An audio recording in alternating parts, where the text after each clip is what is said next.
Hey guys, welcome to the CrossFit Cygnus on-ramp video series. If you're watching these videos, then more likely you just signed up to CrossFit Cygnus, so welcome aboard.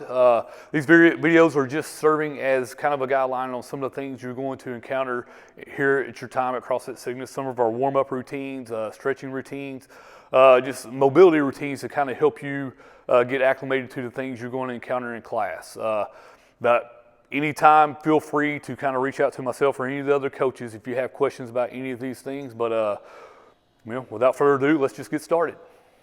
All right, guys, my name is Jay Taney, and this is Allison McCann. She's a level 2 CrossFit trainer, and we're going to be talking about foam rolling today. It's probably one of the first things you're going to encounter at class in CrossFit, especially after you've gone a couple times. This guy right here is your buddy. All right, so there is a method to the madness when we see foam rolling up on the board, and Allison's going to take us through how we like to do it here at CrossFit Cygnus. So starting out, basically we want to work head to toe. All right, so starting out, she's going to lie down on the foam roller, upper back area, give herself a nice big bear hug, and then essentially just kind of working her way down to her lower back, inch or two at a time, rolling back and forth, kind of rolling over side to side, just kind of hitting all those big back muscles in there as she works her way down toward her lower back. And we're going to go through this kind of quick, but we're just kind of showing you basically the process here, just back and forth, all right?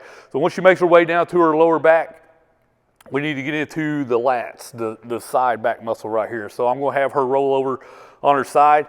And actually, we really want to start in the tricep area because this is part going overhead. We really need to loosen up those muscles. So starting into the tricep, same process, back and forth, inch or two at a time, maybe rolling side to side, really mashing that muscle out. You find a little hot spot in the tricep, you can kind of bend that arm a little bit and roll that hot spot, that little knot in your muscle over there. But anyway, yeah, just continue working your way down into the lat, all the way down, eventually to the bottom of your rib cage, just mashing out that muscle and just kind of making it loose and more supple. All right, we would do that on both sides. All right, so obviously we're doing the right side, but again, we're going to abbreviate this a little bit and we're going to move on down to the glutes. All right, so glutes are your primary mover in CrossFit. If these guys aren't working properly, you're going to have problems with squatting and running and jumping and everything else. All right, so we'll have Allison do. You notice she's sitting on the foam roller here. She crossed one ankle up across her knee, and then whatever knee is up, she's going to kind of row toward that glute is exposed. So she's going to kind of lean over and then just basically hang out on that glute. The glute med right there on the side of the piriformis up toward the top there, just kind of mashing. This is going to be a little bit uncomfortable, but it's something you got to do to kind of loosen that area up and open it up. All right, so that is your glute. Spend about 20-30 seconds on that. We would hit both sides just like she's doing here. And then from there, we're going to move on into the quads. All right, so again, working our way head to toe. Just going to roll over. I like to do quads one at a time. If you can do both, that's fine, but basically starting at the quad up here to the very tip top of the hip flexor, same process. Let that, let your weight settle in on the foam roller, rolling back and forth, side to side, working our way down an inch or two at a time.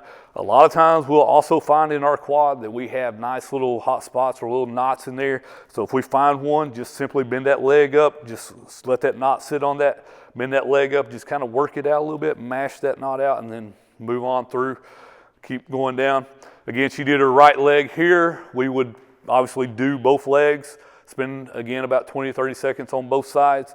And then most days I will have you guys roll out your calves as well because we're doing jumping, running, or anything of the sort. Really need to get those guys loose. If you've never done this before, it's an experience. But yeah, we're gonna start up toward the top of the calf here. Notice how she crosses her leg over, lifts her butt up, puts a little bit of extra weight on that calf and really mashes that guy out. But again, back and forth, inch or two at a time, side to side, working our way all the way down toward the Achilles area of that. And then that, for most of our foam rolling sessions, that essentially completes it once we've done both sides of the calf.